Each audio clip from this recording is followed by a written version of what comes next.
channel. I want to thank you for stopping by.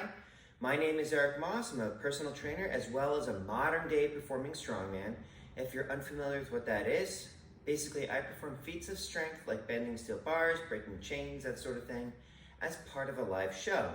Carrying on the traditions of the strongmen of yesteryear like the mighty Adam and Alexander Zass, as well as many others. So part of being a modern day performing strongman was I had started a vlog a while back where I would kind of catalog the various shows that I was doing throughout the year, and since last year was basically a disaster, I had started a YouTube series called Feats of Strength Friday where I'd perform a different feat of strength each week until life returns to normal. Now, this past weekend, I did the first strongman show of the year 2021, and I'm getting inquiries for others, so that tells me that we are starting to get back on track and I can actually start performing live again. I'll be uploading kind of like a highlight reel of that show. I had gotten out of the habit of vlogging and forget to turn on the camera and record my thoughts and stuff like that. But I knew that I could also bang out some other YouTube videos by answering some questions which I had promised. And part of that is also giving advice to you guys for like training and stuff like that. And I also have a soft spot in my heart for up-and-comers because it wasn't that long ago that I was an up-and-comer and people provided me with help, and I want to pay it forward. So I wanted to answer one of my YouTube subscribers who left a comment on my channel. His name is Dusty Barker. He says, "Awesome video. I'm sorry if you said it in the video and I missed it, but how often do you train your isometrics and feats per week?" Thank you for asking the question, Dusty. So when I had uploaded that video of me performing my isometrics workout in full, during that particular week, I perform it 3 times per week. Now, if you're looking for how to apply this to you, what I would say is, how do you feel after doing it? Do you feel beat up? Do you have any shows coming up, etc., etc.? The answers to those questions would determine how often I practice a feat, how often I do isometrics. So during that particular cycle, it was 3 times a week. During this week, since I'm also doing more weight training, I'm only going to be doing it 2 per week. And as for how often do I practice the feats, it depends on what the feat is, how proficient I am in the feat, etc., etc.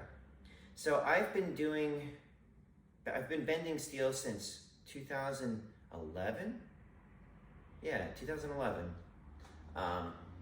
And during that time, once I got my show solidified, I was doing a lot of shows. Now during my shows, there are some mainstay feats. You know, like just about every show, I break a chain with my chest, I bend a nail, I roll up a frying pan. Hold on, ambulance just drove by. So just say a quick prayer for them. I bend like I've got my standard feats. Now the shows themselves would provide enough training for me so that I don't necessarily have to practice those feats. When I'm trying to do something new, like when I drove that nail through the frying pan and the board, I didn't practice that feat with the exception of I've driven a nail through a board a lot of times before that. So that in itself was practice. Now, if I'm learning something new, I might practice it a bit more often. When it comes to some of the scrolls, I sometimes have to experiment a bit to see where exactly I need to get the bend in order to get it to look the way I want it to. So I hope that answers that question. Now, I noticed that you had a follow-up comment when I said that I was going to be creating a video for you, where you say, "Looking forward to it, good sir." You don't have to call me sir. I work for a living. "I have my first performance coming up and so far can quarter a deck, roll up a 1 inch wide by 1/4 inch thick flat strap like Zass, and bend rebar under my hip joint and around my arm as displayed by Ryder. I'm assuming you're talking about Hercules Chris Ryder, who is freakishly strong and a great guy to boot. But if I can pop a chain or bend a horseshoe by then, I'll be very happy. For a long time, I kept a chain in my pocket for isometrics and would tear cards throughout the day, grease the groove style. But I think my CNS is getting hit pretty hard. It very well might be. One of the key things is to listen to your body, because it's not necessarily what you can do, it's what you can effectively recover from. And if you've got a show coming up, you want to make sure that you're ready for the show and not doing the show on what would be like a deload week.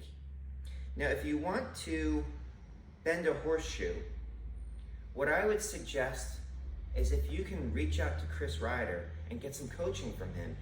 The guy knows the feats like the back of his hand. He can definitely coach you to it. He knows like every little intricate detail behind the feats, and he also knows like all the progressions.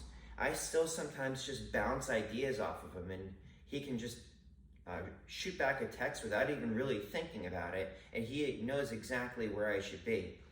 A lot of my feats, a lot of the ones that I've become proficient in, I owe directly to him and his coaching. Now, if you're not really able to get coaching from him, he did write a book about bending horseshoes, and that was a very detailed book. I highly recommend it. It is available on Amazon. Just type in his name in horseshoes and it should come up. If not, I can try to leave a link in the description below. So, here's some more advice, and even though you didn't necessarily ask for it, is you've got your show coming up. Your first show, assuming that it hasn't passed by the time I've posted this video.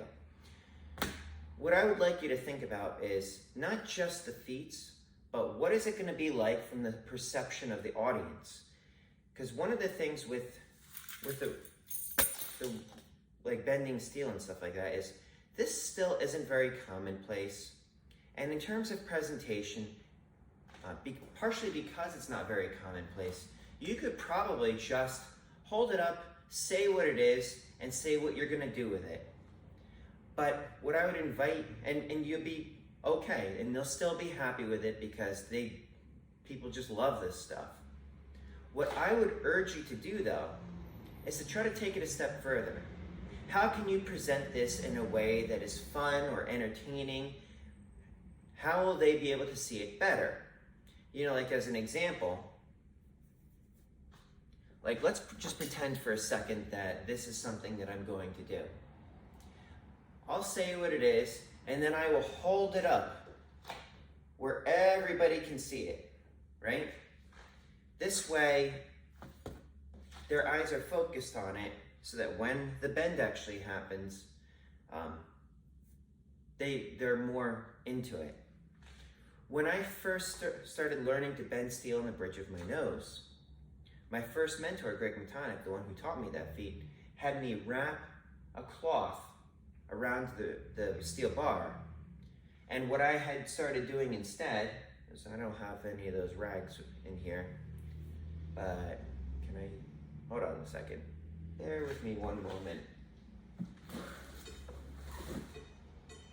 Let's just pretend that this rubber glove is a rag, and that this is the steel bar.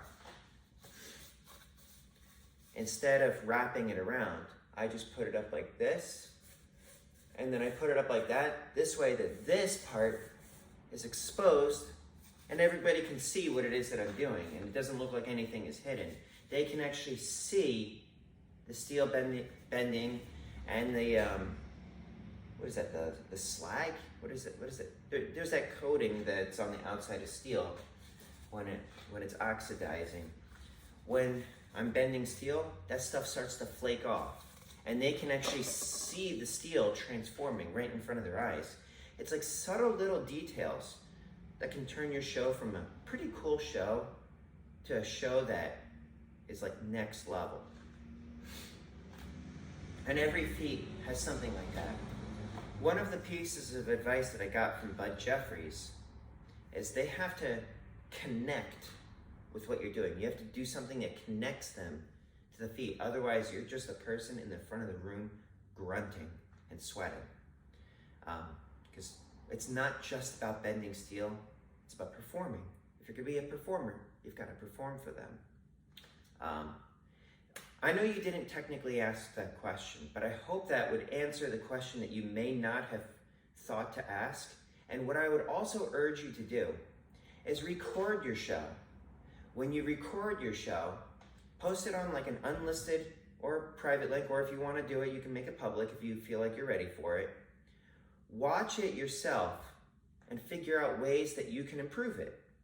And if you want, you can also send me the link and I'll be happy to provide feedback. But anyways, that is it for today. Dusty Barker, I thank you for your comments. I wish you luck in your upcoming show. It is good that you are keeping the art form alive.